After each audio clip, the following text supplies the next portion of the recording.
is the solution? Can they get enough stuns, enough burst damage, something to deter R7 just walking all over the backline? I'm wondering if this is almost too risky of a game to see Ken on the Fanny, right? Because I feel like, again, you have a Franco picked up, you've got Glue and Valentina. Valentina's going to be looking for the ultimates to take here and utilize well, but still, even if you land those hooks from Naomi, you need that follow-up damage because that's what they lacked previously, right? You need to be able to get that kill and finish someone off because they've, up to this point, the past 2 games, they've really struggled with that. And so this also is going to be a big portion for ZipX specifically. The portion of the game where he needs to get the advantage in lane, transition to mid to late game, and really just kind of pop off here. So you can already see too, right? They do take out the Harith from RQ, decides to take out the Harith. They don't want to allow that to happen because, I mean, in most cases, if Harith can get early advantage, get those kills needed on the mystery shop, she's usually the one to just kind of, or he's usually the one to just pop off. But Melissa even banning out. So I'm wondering, with all these marksman bans coming out, what is ZipX going to play here? He's going to pick up the Beatrix here, I think, unless the side of RQ decides to ban it. I feel like there's the plan, right? We ban out all these marksmen, we pick up the Beatrix first here, possibly, that's my guess, and then what do you leave with Skylar? Yes, there is the Beatrix, and it's honestly a very clean draft because RQ almost worked against themselves, banning out that Harith, and Falcon called their bluff. I wonder if Falcon's plan is to use the Wesker as a deterrent for all this dive coming in from RRQ. But RRQ also saw that with the Hilda being banned out, with the Melissa being banned out, that usually means that they want to go for maybe an assassin, right? Someone that can get pushed away by the go-away and get really destroyed in the early game by a Hilda. But for RRQ, it's going to be a Kufra as well as a Claude. Skylar does play a very mean Claude, but we haven't seen Vin on the Kufra that often. The final pick for the side of Falcon will be that Martis though, and I think according to Trex's will, it might just be going to the jungle. Good. I like it. I like it. I'm happy. Good job, Falcon. I definitely like it. I think the thing they're going to need to be careful though is that Joy, right? R7. He's a monster, and maybe they need to use Naomi as more of a peel for him instead of an engage, and they need to keep it tight. Once again in last game, ZipX would go in alone, the rest of the team isn't even at the Lord Pit yet, they get a little too split up, but if they can stay together, then it doesn't matter if Joy comes in. I mean, not only that, but we saw this previously, right? Same pickups. The Joy and the Lunox complement, how they complement each other, especially when that Genius Wand is locked in here. The burst is almost too much to handle, so you've got to work around that. Falcon, they're going to be looking to get those hooks, get the numbers advantage into the fights, and really just allow this time, hopefully, for ZipX to shine on this Beatrix. But again, it's match point here for RRQ. Can Falcon Esports extend the series as we load into the Land of Dawn? Oof. Early on, let's take a look at a bit of the matchups here, as well as the emblems. Of course, R7 with the Mystery Shop and the Vengeance, already going to be such a nuisance. But you can see that in the early game, of course, it's going to be jungling as usual for Albert and Ken. But now on this signature Martis, we'll see if Ken can demolish or decimate, rather, the members of RRQ. Naomi has that extra bit of cooldown, and Yellow Flash is copying, going with that Avarice emblem as well, trying to get a bit more of an early lead.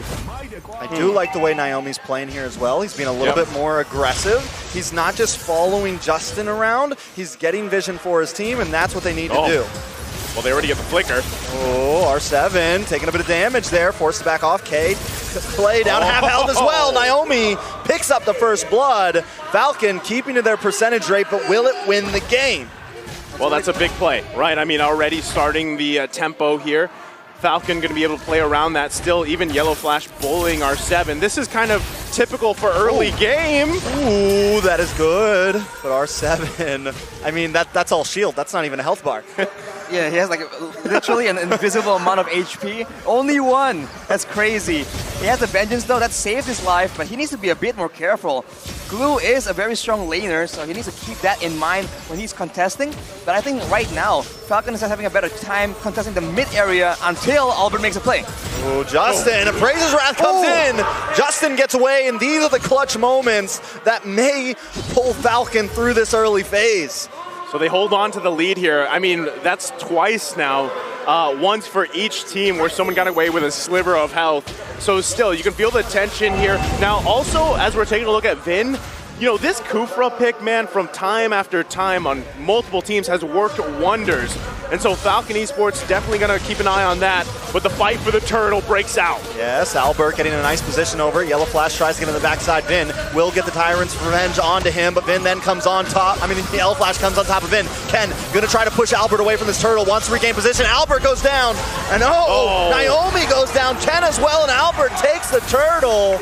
I had a mislook at those health bars. It was Falcon that was getting melted. A double kill for R7. RRQ reclaiming the map. It's like a 3-for-0 for RRQ plus the turtle. That is not how you want to have an early game when you have that Franco and that Valentina. Somehow, some way, they just overestimate their capabilities, and RRQ, once again, with some very, I don't know, risky plays, coming out on top yet again. This is insane, and they're already having a bit of an item lead, and they continue to pressure Falcon yet again. That is not good, my dude, right? I mean, R7 getting that lead here, especially, they're still going. Yeah, Ken very low. Albert finds him once again. That's 4-1, a 1,000 gold lead at only 3 minutes. So remember, right? Okay, still going. They're still going. Vin gonna get locked down. Zipx trying to find Skylar. Skylar hits that blazing duet and melts him down. It's you know, it's crazy. They don't stop at all. And again, initially it looked like they were gonna lose, right? They lost the first blood, but it doesn't even matter. They just keep going at you. You just need to expect it. You cannot keep, I don't know, expecting something different. They just keep doing this. Nothing has changed in all 3 games they've been playing. And Albert right here on that Fredrin is just being more oppressive than ever onto Ken's jungle. I mean, Man, I feel like Albert's learned maybe something in that matchup against Blacklist International here. He's playing phenomenally so far on this Fredrin, and I mean throughout the series as a whole. And that's the thing, right? You have Fredrin available to you, plus Vin on the Kufra.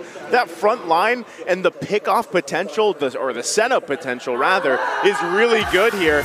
R7, too, you know, the fact that he was able to get 2 early kills, even though he struggled in that first pretty much push in the bottom side, able to survive transition very well. And he's back to his comfort, right? This is what we saw from game 1. Yeah, and R7 just going to continue to harass this back line, but a nice suppression does come down. Clay will be the first of all, but a big Tyrant's Rage. Yellow Flash and Ken now running for the hills as R7 locks on. The taunt comes on to Yellow Flash. He's going to land on top of Vin. Misses the dash. Going to have to jump off and get back to safety, but R7 and Albert do not want to let that happen. Naomi with a nice flicker hook brings Vin under and collects the kill, puts it in his pocket, and now Falcon going to try to make a move on to this turtle. Amidst all that chaos, Naomi finds a chance to go for the flicker iron combo, and now R7 alone against 4 people getting taken out, and RRQ are still going for the turtle though.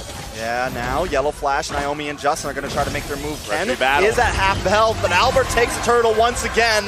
Falcon having a lot of trouble claiming these neutral objectives. Albert with the no there. You know, he's not going to lose that retribution battle here. But still, I mean, Falcon able to find a couple picks. That's crucial for them. They can still use that to their advantage, trying to get the pendulum swinging in their favor. Check out the M4 stats here. Falcon first blood rate, still, it's even higher now, right? It went up. 94.44%. But is it enough? I mean, again, when we looked at the team head-to-head, the fact that they had that statistic, does it transition into winning games? That's the big question. As Zipx going to bring out the Navir's Passion. Vin taking a lot of damage. Ken will find him. Falcon not going to press their luck too much. Go back to the jungle, recalibrate, rethink out your situations.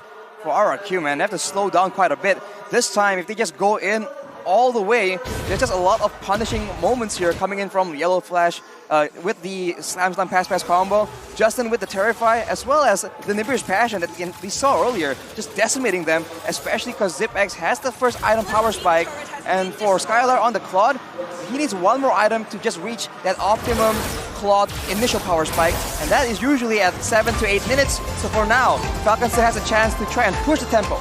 Well, he's pushing the tempo there. R7 in the nest here, right? He go ahead, pretty much just leash that purple buff for Ken here. But now, I guess the big question is, where do they find their moments? If you're RRQ or even Falcon, it looks like it's going to be reliant on Vin again. Yeah, big stun onto the wall. Yellow Flash will get melted down. Skylar picking up his first kill in this game, putting him a little bit ahead of ZipX here. You can see the difference in, I don't know, the solutions, because with the, wait, never mind. R7 getting deleted. Naomi misses the hook. I got a feeling it's going to be a disengage here. Back to you, Arashi. Well, once it's back to me, the fight breaks open yet again. Justin will be able to escape, fortunately. And RRQ goes for the turtle because, as I was mentioning, Clay on that Lunox can deal so much damage to the glue that Yellow Flash cannot be as oppressive as R7, but now the engage opens up again. Comes in, a lot of damage coming in. Vin getting melted low, but Naomi will be the first to fall. Yellow Flash on top of him, but they want to lock onto Justin. Justin using the Brilliant Assist to try to get away. Ken looking for something, trying to just escape, but Justin will fall. Skylar picks it up. That's a 2-for-1 trade. Wait a second, ZipX. Looking for Skylar. Doesn't use the dash. Yellow Flash does get the stun though. Vin with Tyrant's Rage knocks Yellow Flash up against the wall. Yellow Flash is a bulky boy. He should be able to walk away from this safely. Overall, the turtle does go to the side of RRQ once again, but it's still a 2-for-2 trade. It's a small victory, but again, you have to wonder who does it benefit? Who has a stronger late game when they keep trading kills like this, especially because R7, look at him. It's the same story from game number 1. He just keeps going in and out, and there's no real apparent solution coming in from Falcon. Take a look at the items right here. Ken, on his signature Martis, only has a Hunter Strike. That is not nearly enough to deal with all the potential damage coming in from the side of RRQ. As we were talking about earlier, the Golden Staff is competed for Skylar as well. So in those big team fights, they have to worry about Clay just nuking the tanks, or they can worry about Skylar just shredding everyone at the same time. So many problems for Falcon to deal with. A lot of problems here for them to deal with, but they are in a position, they have the tools they need to turn this back in their favor here. And it really just starts, again, allowing, you have ZipX picking up Malefic Roar. The damage is gonna be there, so that follow-up from the Iron Hook, when it lands from Naomi, ZipX has to make sure he's there, meanwhile avoiding, especially Vin. You see him jumping around all over the map here. So at this point, 9 minutes in, Lord's gonna be up here shortly. Falcon has to hold on the best they can, and it's going to come down to either that hook or Justin, but here comes Vin. Oh, Vin wastes a lot, getting shredded down. ZipX unable to find the kill though. Snipe shot does come out, does not land, but a hook does. Vin will go down finally. ZipX finds it, the conceal play comes out. Clay forced to use a Brilliance just to get away here. Keep an eye on Albert coming to the backside. Suppression does land down, but Clay goes down as well. Albert now up against Yellow Flash. Justin holding the back. ZipX keeping his distance, trying to lock on R7. Dashing around like a maniac. Hits the ultimate. ZipX goes down. It's a 1-for-1. A beautiful trade. 3-for-1 currently on the map. Falcon finally winning out in a team fight, but Albert doesn't want to let it go down stale. Skylar also here. Albert will take the Lord pit, but he's going to back off. A nice win for Falcon. Everyone's so low from Falcon, but the only casualty is ZipX, and that is taken at the cost of R7's life. So for now, Falcon is still getting a bit of an advantage. If RRQ cannot deal with ZipX on that Beatrix, this can be quite a problem for them. Oh, Naomi does get Tyrant's Rage. A lot of damage onto Naomi. Doesn't land the hook, will be the first to fall. Now Yellow Flash and Justin and Ken need to think. Vin brought down to about 20%. Albert now on the front side. Yellow Flash on the run. ZipX with the snipe shot. Lands on a Skylar, but he's still not down. Vin very low. The rest of them come in. Takes the first objective of the past 2 games. Able to take a big win there. But at what cost? 2 members down. RQ not letting up. Now with 2 members down, what can RRQ find in exchange for that? Because otherwise, that is still a very good situation for Falcon. They've equalized on the gold difference, and as we mentioned, ZipX is scaling further and further into the late game. And of course, RRQ can very easily dive towards him, using the Joy, using the Claude as well. But there's a lot more problems right now with the crowd control being used more efficiently. Falcon has adjusted, and they're going for Albert. Oh, nice suppression. Albert will get deleted there. R7 and Clay forced to back off. Falcon going to move down onto this mid-tier 3 tower. Will they keep going? On the boss side, Lord has connected to tier 2, but Skylar makes quick work of that. Falcon now going to move take another tower away from RRQ, and now the map is red, boys. They made a huge shift here in momentum just from that Lord take again. The work, and you saw earlier, I mean, even when they grabbed and secured that Lord, the celebration from Naomi, they knew that this would give them the lead they were looking for throughout the game. And again, you're seeing it, right? Naomi landing the hooks here, and the follow-up from ZipX is the damage is there, right? He's got, what, 3, almost 4 items on this Beatrix. So as they continue to siege down the base of RRQ, they're just waiting on those inhibitor turrets. It's going to come down to that next Lord. So RRQ's got to be very cautious on how they approach it. Vin does not want to overextend, especially if he puts him in a bad position, because that's something we see a lot of the times when Kufra is picked. Yes, the playmake potential is there, but you also are at risk of putting yourself in a bad position. Then you just get focused down or you get bloodied hunt by Naomi. So they can't lose Vin here. And R7, as much as he's been trying. Vin does get the Tyrant's Rage. McKenna is there to help out. Yellow Flash will be able to back off. Skylar down very, very low. ZipX has great positioning on this team fight. Albert forced to try to walk away. Able to hit the dash, but gets pulled back to the team. A lot of damage. R7 not able to invade the back line as usual. Albert falls. Ken picks up the kill. Naomi wants more. He's keeping his distance. Misses the hook, but Falcon is not letting up. This could be the tilt. There's Albert is still not back on the Land of Dawn, so Falcon goes for the siege right here. Conceal is being used, so it does seem like RRQ want to try and do something, but they gotta stop doing this, man. The whole shift in momentum happened because RRQ took a essentially free 3 versus 5 earlier before taking the Lord. So RRQ need to understand that at this point, if you are down one member, or if one of your members get picked off, cannot just go with your initial instinct of just going back in against the full roster of Falcon, because right now, as you mentioned, Aisu, ZipX is just doing so much damage, and he has a lot more range compared to Skylar. So he's having a lot more success in this front-to-back team fights, because Skylar is not allowed to dive towards the back line. Falcon's doing an amazing job at just protecting ZipX specifically here, and Justin having a phenomenal game on this Valentina pick. So really it comes down again to how does this play down to the micro decisions for this Lord dance. You're going to see Yellow Flash do his best to zone out. Oh, but it does get that wild charge on the Yellow Flash. Vin gets hooked in though. ZipX going to shred through. Lord down to about 50%. All members still on the field. Now Ken's going to try to make a move onto Albert here, push him away, try to get some position, and Ken will go down. That's Retribution off the field for Falcon. RQ now going to try to make their advance, chip down this Lord. Conceal play does come in. ZipX has the snipe out. It's a Lord fighting. Albert wins. ZipX goes down. Skylar with the blazing duet. Naomi, Yellow Flash very low. Naomi forced to flicker away. Yellow Flash in a bad position, goes down as well. It's a 4-man wipeout for RRQ and the Lord as well.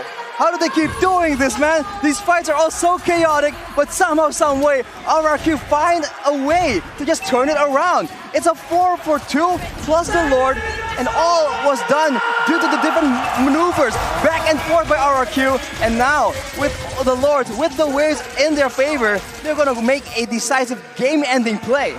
Another thing to keep in mind there in that fight was Skylar, right? He has that, he just picked up the Malefic Roar, but he had the Corrosion Scythe already.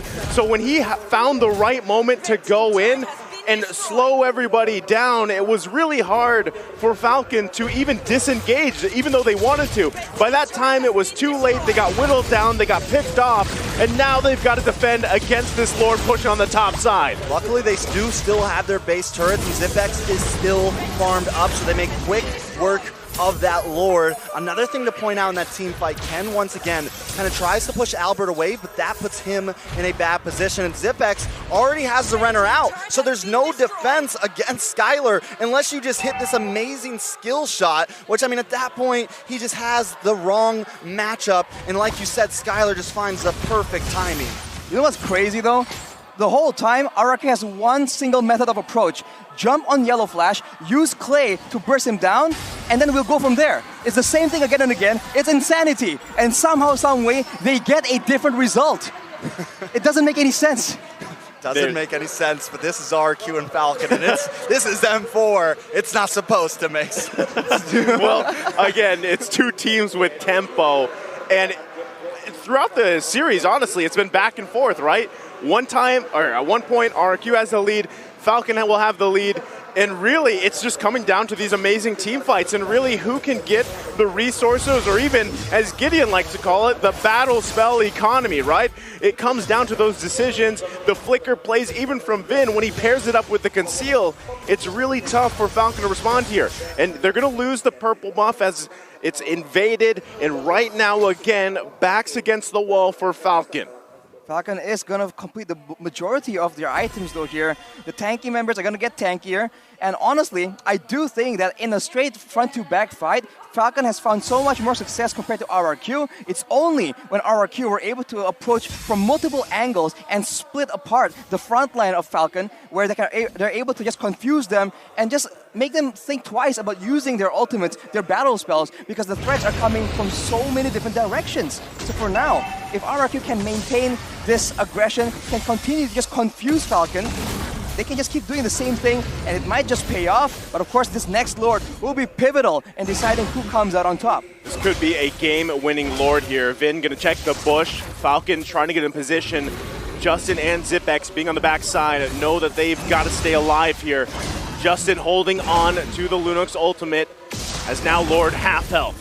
Yeah, look at that Rainer shot. Checks the bush with it, so that is one utility down already.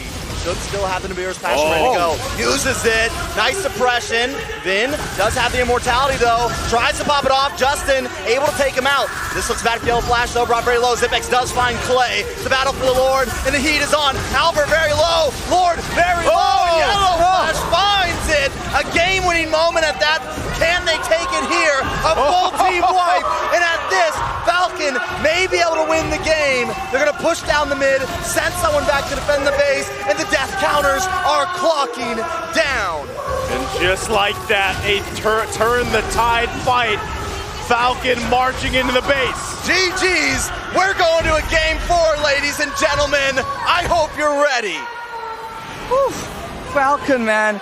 When the fight goes in their favor, when it's a front-to-back, when Zipex is able to just constantly just output that damage, basic attacking again, and again, that is where Falcon comes out on top. They show it again in a decisive manner, wiping out RRQ, taking the Lord, taking game number 3, man. You know what? I love Mobile Legends. I do too. I freaking love Mobile Legends. I mean, I just want to go back to the turn, the tempo, the pendulum here. At what point?